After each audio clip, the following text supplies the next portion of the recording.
everyone, welcome back. It's a brand new Premier League season. We're very excited. I'm your host, Martin Green. I have alongside me Matt Lawrence and George Gamble. We're going to be breaking down week one of the world's best league. It's just so good to have it back.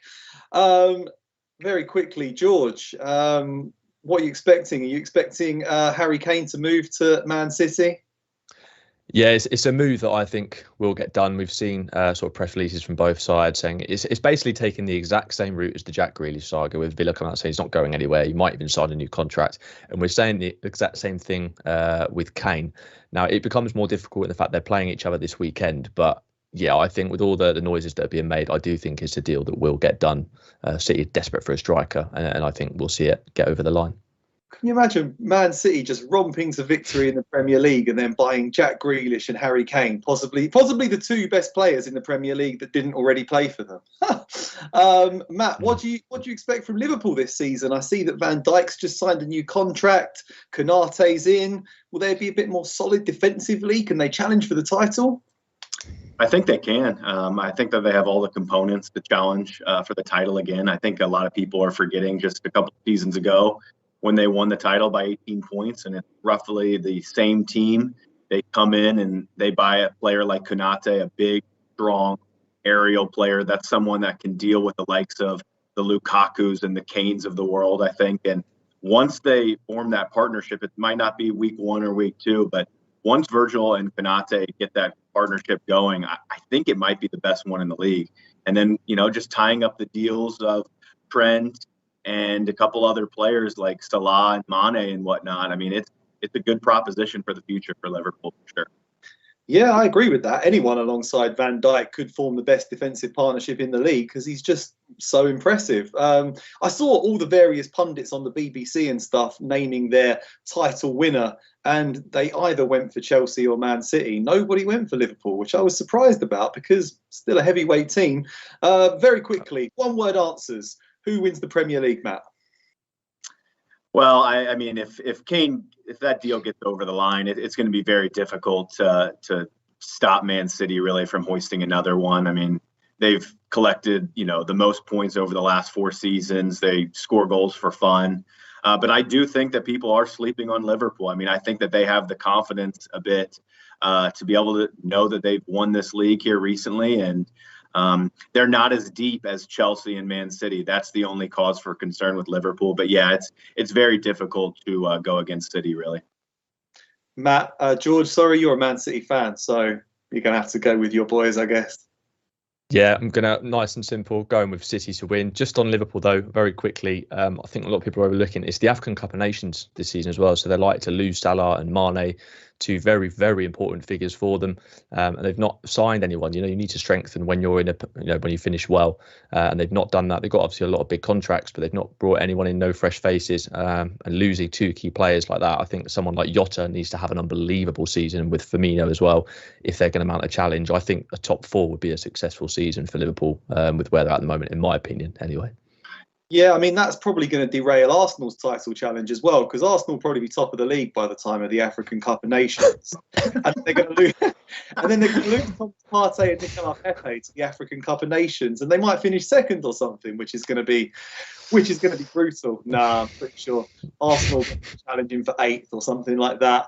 Who do you think for top 4? Is it Man United, Man City, Chelsea, Liverpool? Can you see anyone else breaking in? Yeah, no. I cannot. I cannot at all. Who goes down? Who's getting relegated this season? Burnley? I think Burnley are okay. I think Sean, they're so resolute, they're so stable. For me, I've got worries about Crystal Palace, major worries about them, which obviously I'll talk about later on. I think Watford, I just don't think they've got the squad quality. Maybe even Southampton. Again, more reasons that I'll talk about later on. I think they could be in danger as well. So I think Norwich could potentially cause a shock and stay up. I think Brentford will do okay. For me, Crystal Palace, Southampton and Watford have got question marks over them. I'm feeling a bit nervous for Southampton. Sold Danny Ings. Ward-Prowse could be on his way out. Vestergaard's gone. Who can you see in the relegation battle, Matt? I think that Palace, just with a new managerial change, is a good shout. Southampton, obviously, there's some issues going on with the board there. Burnley, can Dyche pull another one out? As long as they have Tarkowski, me, and Pope, I mean, they're still going to be fairly resolute. So it's, yeah, I mean, I'm a little bit concerned about Norwich as well. I mean, when you're selling Buendia, the player that really lit up the championship last season, and now he's immediately on Villa, I've got some concerns for them, especially starting out here. They've got a cauldron in week 1 and week 2 with Liverpool and City. So, yeah, it's going to be a good relegation battle for sure. There's going to be probably 5 teams in the mix.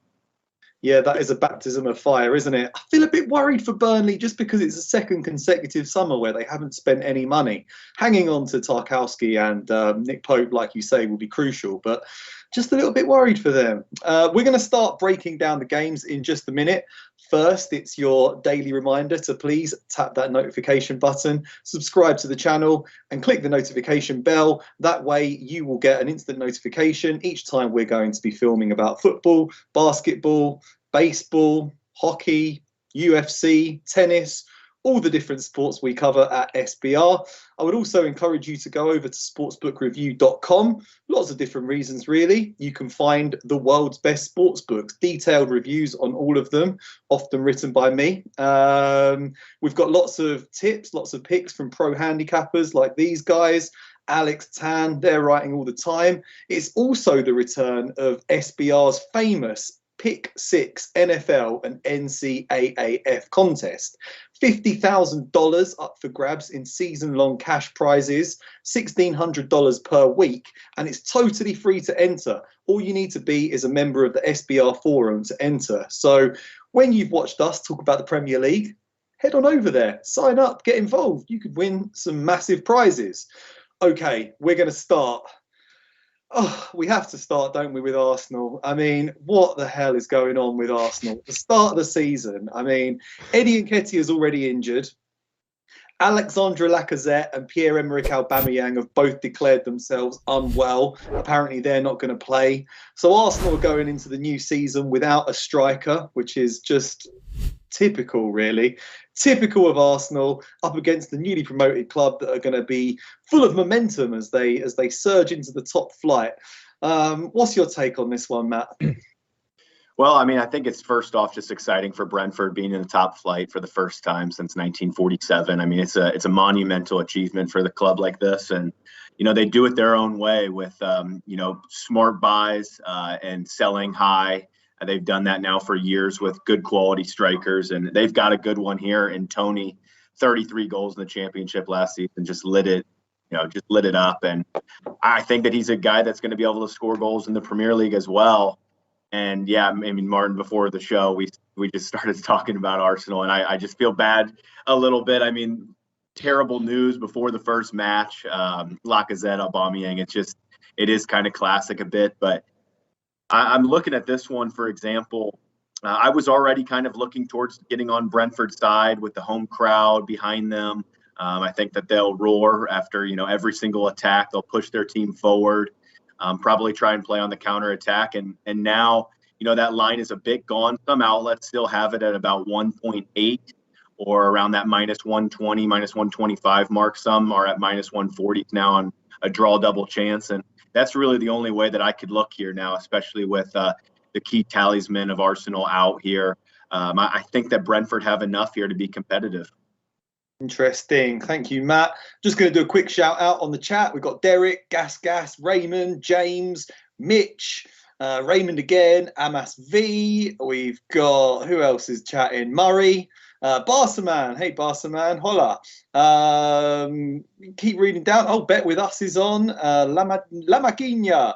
Hello, everybody. Thank you so much, Moses. Thank you for joining us. Someone's asking where Flash is and says that that's his son, George. So, hello, new generation, George. What's your take on this game? Are you going to give us your Flash-like insight? Yeah, something like that. I'll do my best.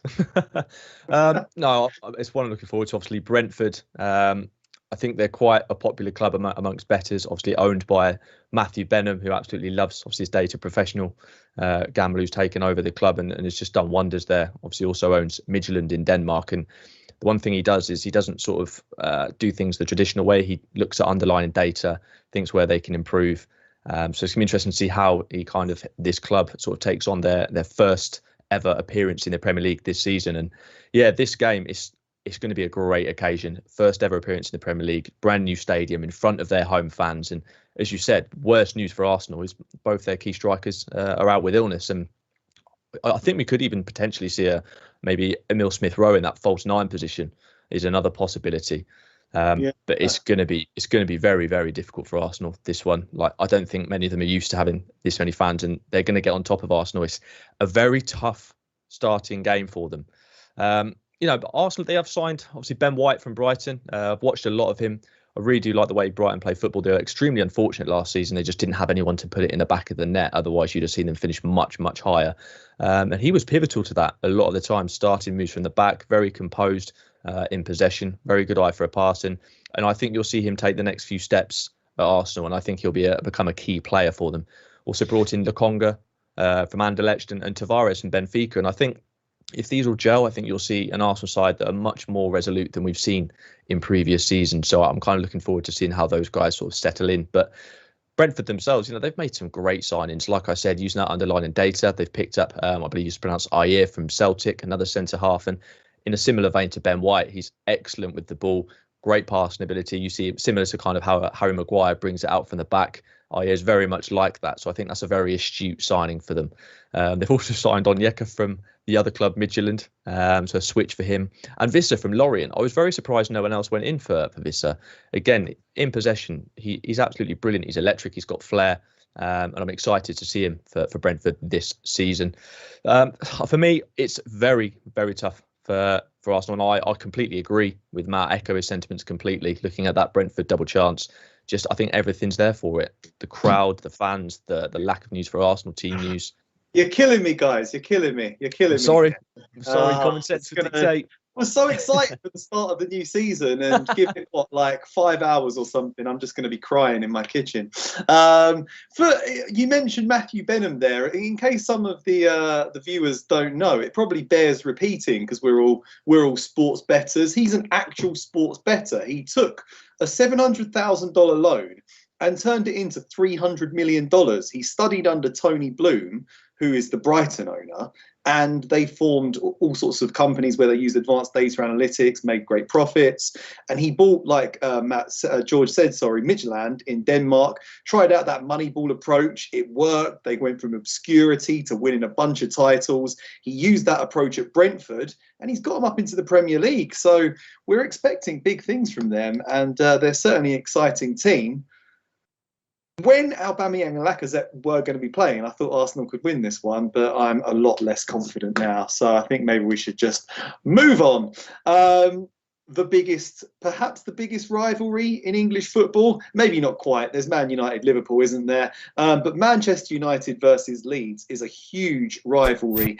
Dates back to the 15th century, the War of the Roses, the Yorks and the Lancasters, really heated up during the height of the football hooliganism era in the 1970s. Kind of died down a bit when Leeds were relegated, but they're back in business now. Went to Old Trafford last season and lost 6-2. Pretty humbling. But away fans are back now. So there's actually going to be a Leeds contingent inside Old Trafford for the first time in many, many years. Going to be an electric atmosphere inside Old Trafford. What do you think, George? Have Leeds got a chance in this game? I think they do have a chance. I mean, obviously I watched United in their pre-season against Everton. Obviously they were fantastic then, but it's a pre-season friendly. You can't take too much into that. But, a lot of their new signings won't necessarily be available to them. I think Sancho's probably fit enough to start from the bench, is what I've seen. They're going to have, obviously, no Varane yet either. And they're missing a handful of players themselves, the likes of Rashford, Telles, Henderson. And there's a potential for, Cavani and Lingard not to be available either. They're missing quite a few players. So it's not a full-strength United side. And we know with Leeds, after seeing them last season under Bielsa, who's also signed a one-year contract extension, which is great news for them, they're full of energy. They will chase you all over the park. And I know last season's result and this fixture was obviously very, very much one-sided. But I think Leeds have gained a little bit more nous in the Premier League since then, rather than throwing caution to the wind and just going for it. And then obviously seeing large scorelines against them. They drew 0-0 in the reverse fixture at Ellen Road. So that might back your point up. Yeah. Yeah, exactly. So yeah, I do think they've got a chance, and you know, the one thing to bear in mind in a lot of these early sort of games in the season, teams take a while to get going. They can't just sort of hit the ground running straight away. Some teams do, but more often than not, it takes a few weeks to get into the pattern of things. We saw with it last season. City romped to the title. Everyone just remembers them storming it. But what I don't remember is in around sort of November time, I think they were 13th, 14th. And it was only that dominant Christmas period that really saw them kick on. So I think this one will be a lot closer than maybe some people have given it credit for, and I do think it'll be electric. I do think we will see some goals. And, Leeds have been quite astute in that they brought in that Junior Firpo, and he's a player that I think will do very, very well under Bielsa and Leeds. I think he's exactly the type of player that they go for, and I think he will fit in seamlessly. So it'll be exciting to see how he gets on. And yeah, I'm expecting a kind of end-to-end game here. I don't think it'll be conservative by any stretch. So I think it will be exciting. And Leeds have definitely got a shout of getting something from this game. Yeah, Firpo replacing Alioski, who I also thought was a pretty good player, but moving on. He's gone to the Middle East, I think, probably for a bigger paycheck. Matt, Leeds finished the season with 4 wins in a row, got up to 9th place. Very good finish for a newly promoted team. No real changes apart from Firpo in for Alioski. Do you think they're going to start the season strong and take it to Man United in this game?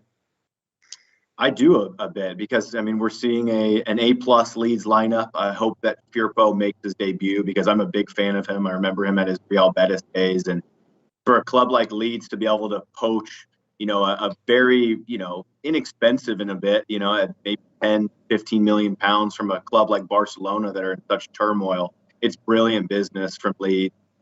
He's going to solidify that left-hand side, provide some width, get crosses into the box, and he's just a really good athlete. So, and then, no Cavani here.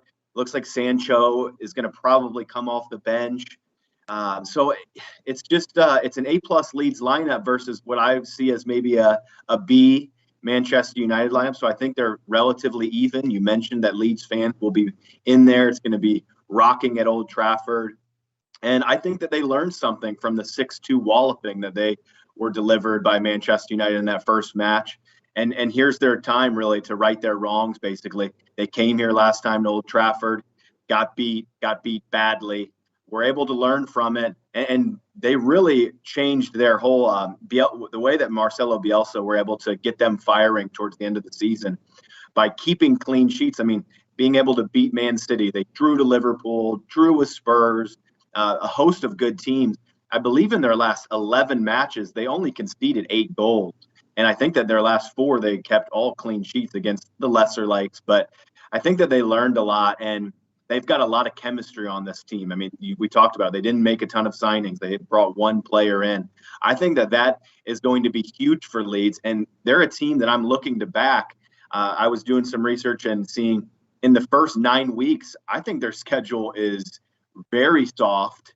And I think that they're a team that we're going to be looking to back here in the coming weeks, even if this week doesn't go well. So, it's for me here, it's a tough one at Old Trafford in week 1, but I've got Leeds plus 1.25 here at -138.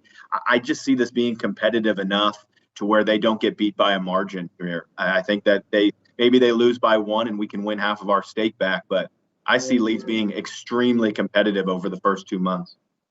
Yeah, interesting team, aren't they? Because they took 4 points off Man City last season, and like you said, lots of other big results. But, I saw them lose 4-1 to Crystal Palace. I saw them lose 4-1 to Leicester, 6-2 to Man United. I'm a bit worried about them against teams on the counter-attack because they throw so many men forward.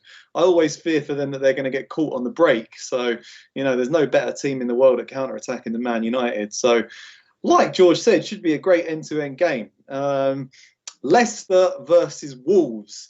Both teams went into last season as kind of teams that you thought could vie for a top 4, top 6 position. Kind of worked for Leicester. They finished 5th, almost finished 4th yet again, but lost out just at the very end. Whereas Wolves kind of fell apart. Didn't really work out for them after Jimenez was injured. Santo's gone now. It's the start of a brave new era for Wolves. What do you expect from this opening day clash, Matt?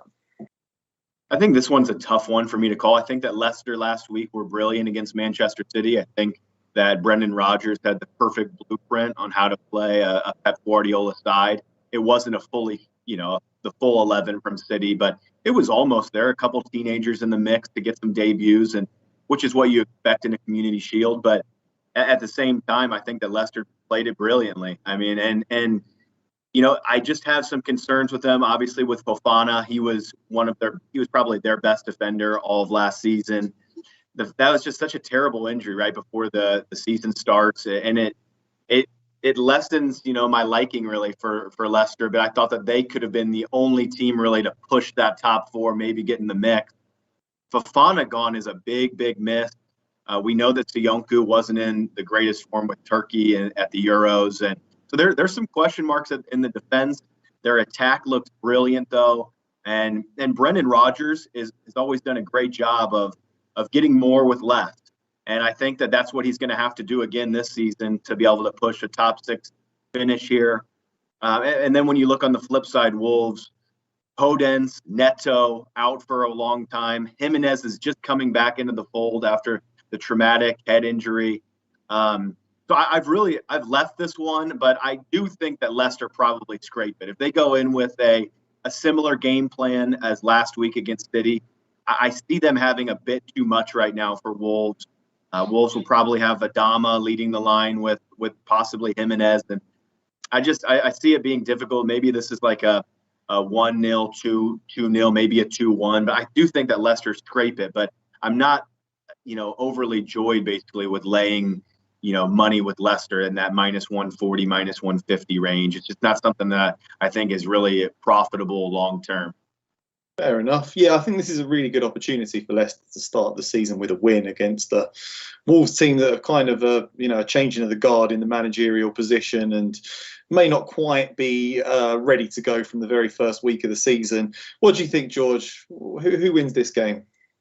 Well, very much the same as Matt said. I do think Leicester scrape it, but the problem with this one is this new little Wolves side, they're somewhat of an unknown quantity now. There's been sort of so many changes throughout, and obviously with the new manager coming in, who I'm yet to get the pronunciation of right. I believe it. I still can't get it right. I'm not even going to try. It's just embarrassing. But nevertheless, I'm not sure obviously how he's going to do. Like I said, unknown quantity, but I'm excited to see Trincao. I think he's a fantastic winger. He really is. He's just a fantastic player with a lot of flair and kind of aligns with what previously Wolves had always looked to try and bring in. And as you said, Jimenez just coming back from that injury. There's so many question marks over this Wolves side and how they're going to do. And look at Leicester. Obviously, that injury to Fofana, as Matt said, was just awful. But for me, I look at it, and Ndidi, I think, is one of the best holding midfielders in Europe right now. I think he's absolutely brilliant and would walk into most top sides. He does everything so effortlessly. Kind of similar to Kante, in my opinion. Just his ability to win that ball back is phenomenal and severely underrated. I do worry at some point with Vardy. Obviously, he's not getting any younger, and he massively relies on his pace. So it'd be interesting to see how he gets on this season with that. But you look through the teams, and yeah, you'd argue Leicester have got the far superior quality against Man City, as Matt said. They did look, in my opinion, they looked much better than us. I say much better. I think they look much fitter, certainly. And you'd argue, and I've said to a few people, that the team that started against City in that Community Shield would probably be the one that will start the following weekend to start off the season. And it wouldn't surprise me if that's the case at all. But yeah, they're also missing the likes of James Justin, Castagna, Mendy and Johnny Evans. So there's a few injuries there, but they've got a bit more depth now. And I think they've got enough there to oversee this Wolves side that are in. I think this is probably more of a season for transition for Wolves, just to kind of see how they get on and bringing in a few different players. So yeah, for me, I think Leicester edge this one. But as Matt said, at the prices that they're at, it's just not profitable long term, and my money wouldn't be there either. But yeah, for the sake of picking a team, I do think Leicester edge this one. Yeah, maybe not Vardy, but it's Iheanacho. I'm excited to see again. He was on fire towards the end of last season. I'm looking out for him as an anytime goal scorer bet again. Baptism of fire for Patrick Vieira. Back in the day when Vieira played for Arsenal, he was used to success against Chelsea. Oh, not anymore. Chelsea are the dominant force in Europe now. Arsenal can't even have a striker for the opening day of the season, and Crystal Palace. I mean, it's an interesting job for him, but it's difficult to take over from a legendary figure like Roy Hodgson, who really kept them in business in the Premier League for many, many years. despite a few limitations in the squad, they've kept hold of Zaha, which is good. But they've made a couple of signings, but nothing too exciting. You both sort of think they might struggle, battle against relegation. Do we see Chelsea steamrolling Palace in this one, George, or is it going to be one of those tight, composed, narrow, grinding out victories for Chelsea? I think there's every chance that Chelsea steamroller Palace here. It's got all the kind of ingredients for it, if you like, all the things you potentially look out for. I think a lot of people maybe took Roy Hodgson for granted. He wasn't sort of a flashy manager by any stretch of the imagination, but he did the job well. And I think that's what they're going to miss out on. Patrick Vieira is an unknown quantity. He's not been that successful, in my opinion. In his role at Nice, he was largely underwhelming. They've also lost around 9 first-team players due to contracts ending. And that includes both their centre-halves in Gary Cahill and Scott Dann, two very, very experienced Premier League central defenders with the know-how and the nous to do well in this league. They have spent big, though. They've bought Chelsea under-23 centre-half Guehi for 21 million. And he was on loan at Swansea in the Championship last season. But for me, that kind of proves the point in that, they're spending money, but they're not replacing the people that have left. They've got no Premier League sort of experience. They're new. Guehi is a very young centre-half. So it'll be very difficult for him. I think he'll have to acclimatise quickly if he wants to do well in this Palace side, and Palace want to kind of stay up. There's a long way to go in this window. It's not closed yet, but like I said, losing that amount of quality, the likes of Cahill, the likes of Dan, Townsend, etc., and not replacing it could be fatal, in my opinion. I think it's a very, very silly move not to kind of get those players tied down if they could. And you combine that with bringing in a coach like Vieira, who's obviously got no Premier League experience in coaching. And like I said, in my opinion, was underwhelming at Nice and in previous roles. And they've got all the makings of relegation fodder, in my opinion. Away from home last season, they were conceding an average of around, obviously I'll talk about expected goals again, but they were conceding around an average of 1.65 expected goals against. And now they've lost some key players at the back and key players all over the park. So I'm expecting that number to go up drastically this season, unless I'm completely wrong and they manage to sort it out. And Patrick Vieira does a wonder job, which I just don't see happening. You look at Chelsea, they've won 16 of their last 20 against Palace. They do enjoy playing against them. And that includes every one of the last 7. And Palace hate going to the Bridge. Recently, in their last 4 visits to Stamford Bridge, they've lost by an aggregate of 11-2.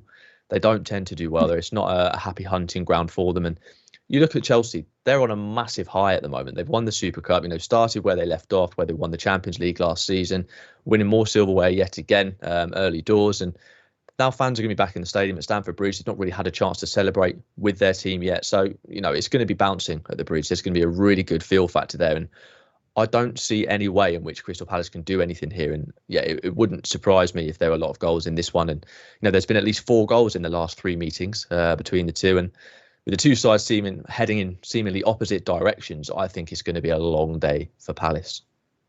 Interesting. Yeah, I think Chelsea could win this one quite comfortably, actually. They've got a lot of attacking talent, and I know they often grind out low-scoring victories, but I think the floodgates might open in this one. What do you reckon, Matt? Yeah, I just think after the UEFA Super Cup, going 120 minutes against Villarreal, I think that, some players came in, Conte got 60 minutes, Jorginho got a little bit more than that. Well, it'll just be interesting to see what kind of lineup is out. Thiago Silva probably comes back in and starts this match, and I see it more as a grinding Tuchel type of match here, especially just after the 120 minutes. Like, let's just get the 3 points here and carry on from there. But I think that George made some good points. When you're looking at Vieira, if he tries to chop and change a bit what Roy Hodgson created with just staying back, playing counter-attacking ball, and if he wants to come out and play more like stylistically, flary type of football, I've got big problems with that at Palace. I think that they're not going to be the style that Vieira wants here if they want to stay up in this league, in my opinion. I think that they have to realize who they are and how they play, and that is getting 10, 11 men behind the ball and then trying to find Zaha up and over the top. And so, yeah, I've got some big question marks with Palace in that sense. But in this one, I think that Chelsea should be able to probably grind another one out. I mean, how many under 2.5s did we see with Tuchel last season? I believe it was like 21 of 24 under 2.5. So it's just kind of one of those where I would go towards that. And just because you're just kind of going back to the well, what works, and Tuchel grinds matches out here, and that's what's going to happen in my opinion. And especially after the 120 minutes, let's just get on with it. It was only 2 days ago, basically 2 days in between this match, so it's very short amount of rest here. And I think this is a 1-0, 2-0, maybe a 2-1 from Chelsea, and I think they probably win it to 0 though, and that should be an echo of sentiment, I guess, for the weeks to come. Okay, thanks, Matt. Yeah, I think Lukaku is going to be a big player for Chelsea. They lacked the focal point in attack last season, but now they've got that big battering ram of a centre forward, Drogba style, Diego Costa style. I think they'll be formidable this season. Real title challengers for me. We're gonna rattle through the next 6. Watford versus Aston Villa. Troy Deeney always tries to antagonise the Aston Villa fans because he's a Birmingham City supporter. Tries to whip up a bit of enmity between these teams. Not sure it's going to be the most fiery of clashes, but Aston Villa are going to be looking to open their account with a win after an interesting summer in the transfer market. What's your prediction for this one, Matt? Well, it's a no bet for me because I just want to see what Watford really has coming back. I mean, 33-year-old Troy Deeney, he's still here. He's back. It's exciting. And then when you're looking at Villa, I think that they spent the Grealish money properly, but it's just still early days. It's early days on it, so I want to really watch and see what happens with this one. See how they play it. I think that they did good. They did really good business. I think they were able to get some of those players in before the Grealish transfer. When you look at the likes of Buendia and whatnot. So there's a couple others as well. Leon Bailey from Leverkusen. They got the loanee from Manchester United in defense. So their defense is going to be rock solid, I think. Yeah, exactly. With Mings and whatnot, I think that they're going to be solid. And I've got a small future on them to finish in the top 10. I think that they can do it again, even without Grealish. I know how important and influential he was to them last season, but I think that they spent it properly, and this one's just come a bit too soon for me. I would probably kind of draw the line here in the middle and go for the draw if I had to. Yeah, I did a little future on Leeds to finish in the top 10, actually. There's a lot of value in that, finishing in the top market. Quite like the look of that one. George, what do you reckon? Do you think Leon Bailey and co are going to hit the ground running, or do you think it's going to be a little bit of time for Aston Villa to gel? I think it might take a little bit of time. There's no doubt obviously as a City fan, I've been delighted to get Grealish, and I've got a few Villa friends, and to be fair to them, the way they've spent that money has been brilliant. I think they've addressed different positions excellently. I think Danny Ings is a very, very astute signing. Because obviously not only does it weaken Southampton, but it massively strengthens themselves. And I think he's guaranteed goals in this side. I think he'll get a lot more service from this Aston Villa side than he did at maybe Southampton, even with James Ward-Prowse. But for me, as Matt said, I think it's come a little bit too early. I do want to kind of see how this Villa team do play. They've got a lot more strength in depth, so I'm excited to see how they get on. I'm concerned with Watford. I know they've brought a few players in, but there's a few things going on sort of behind the scenes. For me, one of their best players is Will Hughes in the centre of the park. He makes so many things happen for them. And he's currently training with the under-23s. There's been obviously stuff going on with his contract, and he's had arguments with the staff. And so there's that going on. And I'm just, you've got João Pedro, who I think is one of their best centre forwards, and I was excited to see him, but he's going to be out for this one. I'd lean more towards Aston Villa, I think, just with the quality they have, and now that they've got that Premier League experience, and Watford obviously just coming back into it. I just think Villa have got more quality. But like I said, for me, I'm not having a bet on this one. I'll be watching it to see how it unfolds and get a better idea of how this Villa team play together with these new signings, and how Watford fare against this kind of opposition. As Matt said, I think it's just come a little bit too early, this one for me. But if I had to choose a side who I thought was going to win, I'd probably just about lean towards Villa in this one. Yeah, Watford have a real propensity for sacking their managers as well. I feel like they've sacked their manager after a couple of months, and they're my favourites to go down, I would say. Okay, Everton versus Southampton. We're expecting Southampton to be in the heat of a relegation battle. As we said, Danny Ings has gone, Vestergaard's gone. James Ward-Prowse looks like he could leave due to the interest in him. I know they're going to sign some interesting players. They signed the Blackburn forward, but it's going to be a long old season for them. And Rafa's at Everton now. Rafa knows what he's doing. He'll have his troops well drilled for this game. Do we see an Everton win here, George? I think we do. I think we do. As you've just alluded to, Rafa Benitez is excellent at kind of getting his teams organised. And I think they're the right favourites for this game. They've both got checks to make over key personnel ahead of this one. Richarlison's only just come back from the Olympics, but allegedly said, no, I want to come back. I want to get playing, which is good. And Dominic Calvert-Lewin, he's a slight doubt. But a lot of people are expecting him to be fit. So it's sort of touch and go on that one. I'll have to wait until nearer the time. Meanwhile, James Ward-Prowse for Southampton, he's just recovered from a knee injury for them as well. And he's vital to them, which I'll speak about shortly. But, as we've already said, they've lost their top goal scorer in Danny Ings. He scored 12 goals for them last season after he switched to Villa. And looking at Everton, they've not lost a Premier League home match to Southampton since 1997, which I thought was quite amazing, because I wouldn't say that there's absolute worlds between them. I'd say they're very similar. So I was very surprised to see that they were so dominant against them at home in recent years. And looking at Southampton, they've kept just one clean sheet in their last 9 league meetings against Everton. They don't seem to, they're somewhat of a bogey side for them. And yeah, another random stat for you as well, if you like, is Everton haven't lost any of their opening league matches in the last 9 campaigns, while Southampton have just won 1 of their last 14 season openers. And as I said, Calvert-Lewin, he is a doubt, but if he does play, his 16 Premier League goals last season were worth 16 points for Everton. Only Mo Salah for Liverpool actually had a more valuable contribution. So if Calvert-Lewin is available, that will be another huge boost.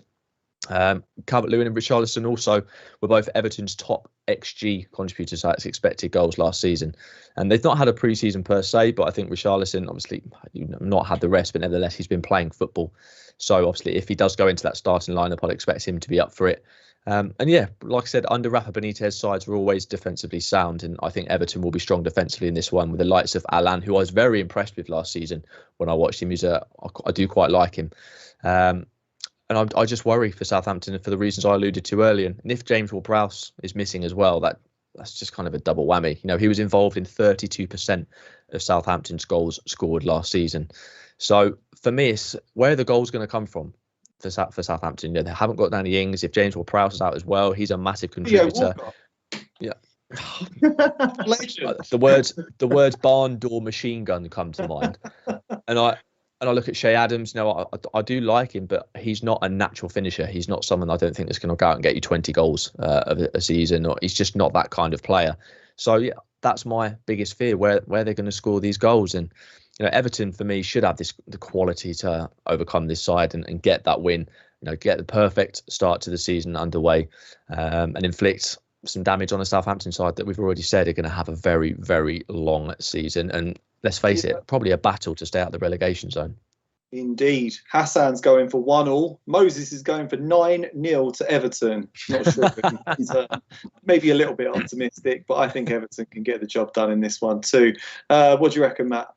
I agree. I think that it's just kind of written it on the wall in a sense with Rafa Benitez making his debut. I think that George made some great points there. He's going to bring solidity. That's the one thing that we know about Rafa Benitez, is that your team is going to be tactically astute, and it's going to be very solid from the back to front. The midfield 3 of Allen, Decore, and James is a good midfield 3. And I'm not a huge fan of some of their summer signings when you're looking at Damari Gray and I'm blanking for a second here, but there's just it's a tough match, in this first one. But with Southampton, I think that, Shea Adams, can he lead the line by himself? I think that was a great point. And so it's more of in this match, if Calvert-Lewin leads the line, I think that Everton have enough to score a goal here, maybe 2, and that should be enough to where Everton get the job done. If he doesn't play, and if Richarlison doesn't play, then I do have some concerns, and I would look more towards the under, basically. Because I think that Everton and under look pretty good here, maybe even an Everton win to 0. So it's kind of just going to wait and see here on the number 9, see if Calvert-Lewin will be ready to go. I doubt Richarlison. I wonder if Richarlison will even be on the bench. If he is on the bench, I think that would be a big boost. Just to be able to get him in for 30, 40 minutes could be a game-changing, match-winning decider there for Richarlison. Yeah, he wants to play. He said he wants to play. He apparently he's come back. He said he's fit. He's ready to go. He can lead the line. I've seen him lead the line a couple of times really well. He's more out in the wing, but he can play as a centre forward. Really good, and worked wonders for Brazil at the Olympics. So could be another. Coming back with a gold medal, he's got to be feeling pretty good about himself. So, I think that Everton should have too much here, really. And if those players don't show up, don't turn up, basically, I think that unders is also a very good way to kind of twist and swerve to another angle in this match. Oh, in the chat, they're telling me to ditch Arsenal and get a life. You can't ditch Arsenal. It's just if you support them when you're a kid, you have to keep supporting them. Like my dad supported them, his dad supported them. We're all just a long line of miserable Arsenal fans. And what do I do? I can't just go and start support. I suppose I could support Brighton or someone like that. I can't start supporting like another big club. Well, I'm going to keep going. One day we're going to get back to our former glories. Maybe when I'm like a very, very old man. Moving swiftly along, we've got 4 more to go. I think we're running over time a little bit, so we'll pick up the pace. But we've got Burnley versus Brighton coming up next. A long ball sort of hard tackling side in Burnley against a much more easy on the eye team in Brighton who like to play attractive football. Problem last season was actually sticking the ball in the back of the net. White's gone, but they've still got a lot of good defenders. Do you think they can start the season with a win here, Matt, or is Turf Moor too tough a place to go to? I don't think it's too tough. I think that kind of like what I echoed earlier, with me, Tarkowski, and Pope, you're always going to feel like they have a chance. They're just going to sit back and defend here. Brighton are going to most likely dominate possession in this match, keep the ball on the floor, and versus, this is a contrast in styles essentially. And it's one that I want to swerve here for the opening week. But if I had to take it, I would be on Brighton draw no bet. I don't think that they get beat here. I think that they just have too much quality here for Burnley. And through the 90 minutes, as long as they can hold on here when Burnley at times, maybe early in the match and late in the match, are pumping balls into the box, I think that Brighton should be able to get this one or at least get a point here. So I would be more towards the Brighton side. I think they just have better overall quality, and they'll probably have 65-70% possession here on the road at Turf Moor. So, just the contrast in styles that I really don't want to get involved in. Like it. Moses has got a good idea. Send me out on loan. Maybe I'll join Man City as a Man City fan on loan for the season. Actually feel what it's like to win some trophies and taste some glory. George, what do you see in Burnley versus Brighton? You got anything on this game, or are you passing it? I am passing it, but kind of looking at it, for me, it's got even potentially a 0-0 written on it. If I'm just looking at where the goals are going to come from, I look at Brighton. They play some great football last season. You look at those underlying metrics, and they probably should have finished higher in the table, but they just had no one to score those goals. And you look at the injuries they've got. So they're without Danny Welbeck. They're still without Tariq Lamptey. They're missing Dan Burn, Caicedo, and Sherpin as well. A lot of these are key players who would score those goals for them. I think Tariq Lamptey is a very exciting player, and they've been without him for some time. But I think they're resolute enough to hold this Burnley side at bay. And we know with Burnley, scoring goals has always been a struggle for them. So for me, I think this one could be one of the most boring games of the weekend, if I'm honest. I'm very sorry if there's any Burnley or Brighton fans listening, but this is not one I think I'll be watching. Purely for the fact I don't see where the goals are going to be coming from at all, and I think it'll be a stalemate. I really do. Some might say that missing Dan Burn is a good thing, but sorry, Dan, if you're watching this, he's extremely big. He's like huge. So no offence. Moving on, Norwich versus your lot, Liverpool, Matt. So we'll start with you, Matt, for Norwich versus Liverpool. We have to. Liverpool have a very good record at Carrow Road. They always seem to go down there and win. it's always difficult to play against a newly promoted team that come up with a lot of momentum. But this, to me, just looks like a game for Liverpool to go and reassert their authority on the Premier League and show that they're a title contender. Do you think they can pick up a comfortable win in this one, or are you going to bet on it? What are you thinking? Yeah, no, I do have a bet on it. I think that it's just the stars are aligning here for Liverpool really in this week one. I mean, they get a layup here in my sense really against Norwich, and Buendia being out, or sorry, not Buendia. Cantwell is obviously like questionable in this one. And when you have a player like Cantwell that starts against Liverpool and then Man City, and he's got a little niggling ankle injury here, I would probably just wait on him and, start the season off in week 3. And, Pukki's not fully fit. It looks like that they've just got a lot of question marks here, just all around. And Liverpool, I want to just kind of echo the sentiment where the preseason for them has been brilliant. Like most of their players, their top 2 players in Mane and Salah, fully rested. And I know that George is pointing out to the African Cup of Nations, but they have 2 fairly easy matches in those during that window, during that space in January and February. So that's something to also keep in mind and then there's also the January transfer window too, where maybe they could pick up a replacement for there. But, I think the likes of Minamino and those guys will be able to hold it down during those 2 matches. But I mean, when you're looking at this one, Keita is going to get the start here. He's going to be the Wijnaldum replacement. He's going to need to really step up because he has so much potential. And it's just when and where basically are they going to do the Konate-Virgil pairing? Because it looks like Matip is going to start here. Not sure who he's going to be paired with. But really, they just should be too much right here for Norwich. And I think that Liverpool I have Liverpool to score in both halves at -117. I think that's a good shout. I think that if you want to get on like a Liverpool team total of over 2.5 or a halftime, full time, or -1.5, really all of them find a way to complicate it the most, really. And you should be able to pop up with a winner here. So they're just fresh, ready to go. They start here. So I actually have like an open parlay of what I'm starting out with on one as well. I've got Liverpool to win this one, and then they take on Burnley next week at home at Anfield. And I think that they come up with 6 points before they head into the home match at Anfield against Chelsea. So I think that they have what it takes here to start fast. And I think that's going to be very important if they want to lift this trophy at the end of the season. Yeah, I think they're going to be in the title mix. What do you think, George? Have you found any value on this game, or is it too big a price on Norwich, too small a price on Liverpool?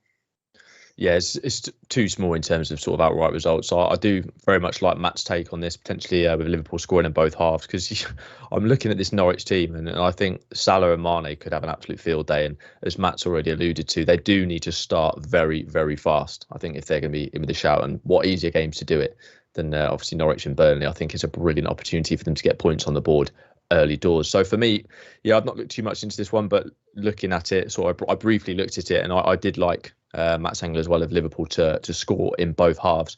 I think that's a very solid one here. And with Cantwell's the main man at Norwich now.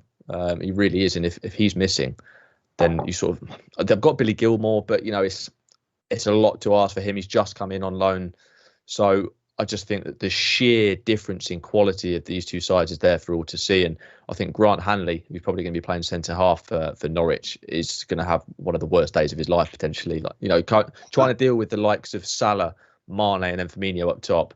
Like I said, they've all had that pre-season. It's got a Liverpool win written all over it, but in terms of prices, you can't just back them outright for the win, but definitely to score in both halves. So I think Liverpool get off to a perfect start here. Looks good to me. Yeah, I think Liverpool will win. I just couldn't really find the value in the game, but I do like that from Matt. That sounds good. A big game up at St James's Park, one of the best stadiums in terms of atmosphere in the Premier League. Love going to St James's Park, and possibly the rowdiest group of away fans too. The Hammers going up there for a big clash. Newcastle versus West Ham should be an interesting game. Obviously, West Ham finished 6th last season. Not sure if they can quite scale those heights again this time around, but they'll be keen to start the season with a big away win. Think they can get the job done, George, or will Newcastle hold firm? I think there's big problems at Newcastle, if I'm honest. They've obviously haven't actually made a signing yet, because I don't think Joe Willock's been officially announced. I'm not sure whether that's happened yet. But I think, in my opinion, I do think West Ham overperformed last season, but there's no denying they've got the far superior quality to Newcastle there. It just seems to be they're much more settled as well. And I think they'll want a repeat of last season. I think they'll try and, similar to Liverpool, try and get that quick start, try and get points on the board. We all know the problems surrounding, the supporters' opinions of Mike Ashley at St James's Park. They can't stand him. They want him out. They're not happy with how things are going. I think I saw a chart of optimism of fans going into the Premier League, and Newcastle were slap bang bottom. They're not expecting a good season whatsoever. They're always bottom. They're always bottom. Yeah, they are. But I think they've got every right to be. No money's really being spent. They've got Steve Bruce as manager, and with all due respect, I don't think he's the man to be taking Newcastle back to the heights that they were.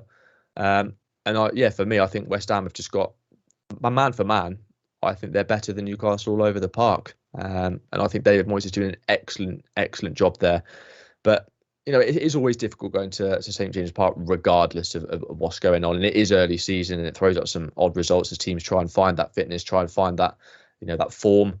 So for me, I think it could potentially be a draw, but I'd be wanting to lean maybe towards West Ham here. I don't think Newcastle are going to have a great season whatsoever. I think it's going to be the same old monotonous, the fans not happy, fans booing and that kind of thing. It's going to be tough for them. And West Ham, I think they'll finish, they overperform, but I do think they'll finish maybe in the top 8, top 7. And I'd lean towards them potentially to get the win here. Okay. Thanks, George. Are you leaning towards the Hammers as well, Matt, or are you just passing this one? No, I have a play on this one. It's one that the last 3 matches between these two I've bet on. I've gone 2 for 3 on it. And look, guys, in the last 4 meetings between these two, 16 goals. 16 goals. When I think that Newcastle are an overs team when you have the likes of Wilson, St. Maximin, Almiron, and Joe Willock is going to be a big signing. He was key for them in the second half of last season. Yes, he's probably not going to make this one, which hurts a bit. But these two teams have a lot of quality up front. And then when you look on the flip side of, Bowen, he was brilliant last year. Antonio, we know how he just catches fire. It seems like now every Premier League season is super underrated. I just see the offenses in these matches, basically, in this match just being too much for the defensive, essentially. And 16 goals in the last 4 matches between these two head-to-head. It's kind of just a trend that I want to go with. I know maybe it's, the first week and something might go wrong here, but I just have to continue to bet this one when the Newcastle attackers are fully fit, because I think that when they're an over team. I think that St. Maximin could walk into a lot of sides in this league. Even Almiron, I think that he's got some serious quality as well. So I've gone with the overs here. I think that this is one of the sneakier overs on the board in week 1, and I got plus 105 on it at 2.05. I'm fine with it. And just these two teams play like they have, and we should be able to cash it. Like it, Matt. Yeah, I could see 2-1 West Ham maybe in this one. Sounds like a good bet. The final game is the biggest game. Has to be Tottenham versus Manchester City. Tottenham striker and England captain Harry Kane has been agitating for a move to Man City all summer. Man City obviously want him because why wouldn't you? He's a very, very prolific goal scorer, and that's exactly what they need.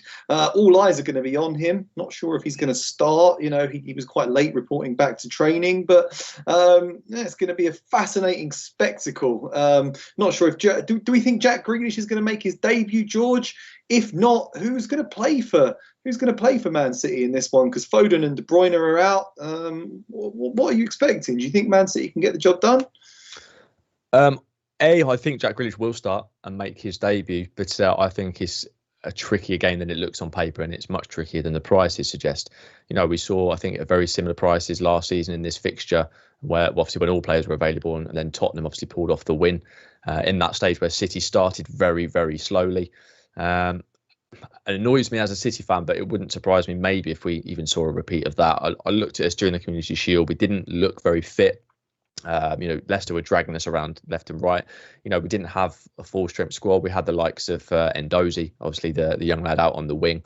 Also had Cole Palmer playing in that middle. So I don't think they'll feature in this one. And I imagine Pep will probably go with a 4-3-3 with a front three, maybe Grealish, Torres and Mahrez. And then maybe you'll have the likes of Gundogan, Rodri and Fernandinho in that middle three as well. And you look at that middle three. Is it? Got it's to be all good. right. Tottenham. But that middle three is very, very defensive, is extremely defensive. And I think we will invite pressure onto us with that midfield three. And my biggest... Is he not fit? No, Bernardo's not going to be available. We're missing so many in the terms of doubts. All of the England chaps, so John Stones, Kyle Walker, Raheem Sterling, they're very much unlikely to play in this one, having only returned to training this week. Laporte's only literally just come back, I believe it was today. And yeah, as we know, Foden and Kevin De Bruyne are both out as well. So the creativity in that middle is something that concerns me. We haven't got anyone sort of feeding and bringing that phase of play up to that front three. And I look at that back line of players that we're likely to play. Ake is a big concern for me. I'm used to seeing City defenders. It seems to be that we try and sign the ones that are very quick to get into that challenge, bringing up that back line, face things up front. Whereas Ake just seems to shy away from things. And, he's great in terms of his aerial ability in either our box or the opponent's box, but it's every other part of his game that concerns me. And then Benjamin Mendy right next to him out on that left. And I think Spurs could target that left-hand side of City. And if I was Spurs, I'd do the exact same thing because that's where we're vulnerable, it seems. So for me, lack of creativity in that midfield, bit dodgy down that left-hand side at the back as well. We've got Zach Steffen most likely to play and go instead of Ederson. So, there's question marks over the City team currently. It's going to take a few weeks, like I said, for them to get back underway. I'd even potentially be looking at Spurs double chance in this one, or even on the overs for me personally. But as this City in its early days, this is a no bet for me. I kind of want to see how sort of things pan out just to be on the safe side. And I think it'll be a wise idea to do so. But yeah, I don't think you can write Tottenham off. I think the price is probably a bit wrong on this one. Oh, I just want to write Tottenham off though. Tottenham relegated or something like that. That would thaw my cold, icy heart. Matt, are you going for it or are you passing? I'm passing it, but I think that George makes great points there. I think that the price is wrong here with City. I mean, you're not having Foden and De Bruyne and Walker and just so many absentees here. This is a really, really good opportunity for Tottenham. To maybe scrape something here. And look, I mean, last season top 6 clashes were unders. I think that this is an under 2.5. We know how Man City want to control matches, keep the ball, on the deck basically, and just really, just try and pass around here. And Tottenham and Nuno Santos found a good blueprint after watching last week in the Community Shield.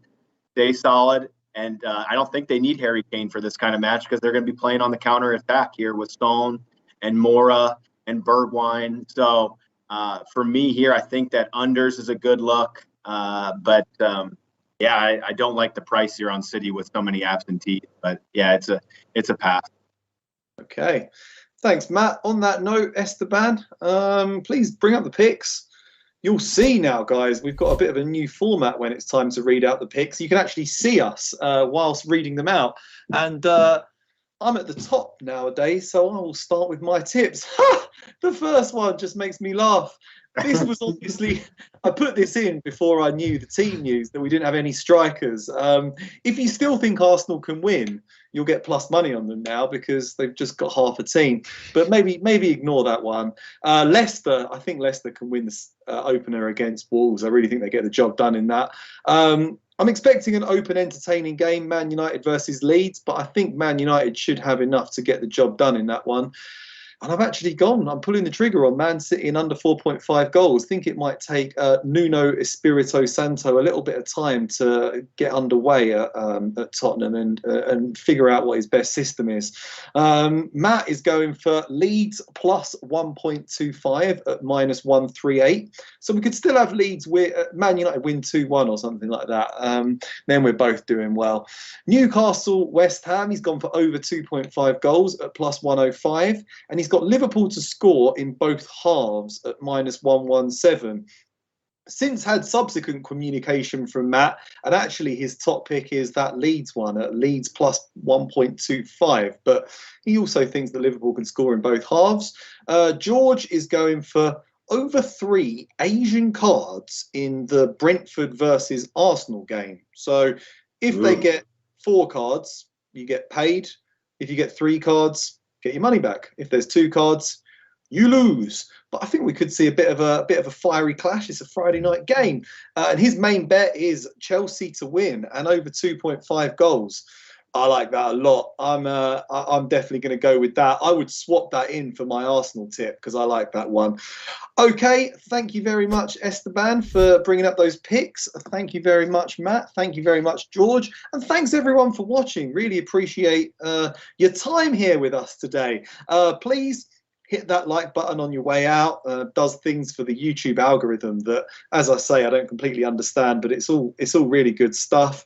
And head on over to sportsbookreview.com. You'll read our picks, you'll read our insight, and get involved in that Pick 6 contest. Thanks very much. Have a good weekend, and join me again in 28 minutes for La Liga. Thank you. Thanks, Martin. Cheers, Martin. Take care.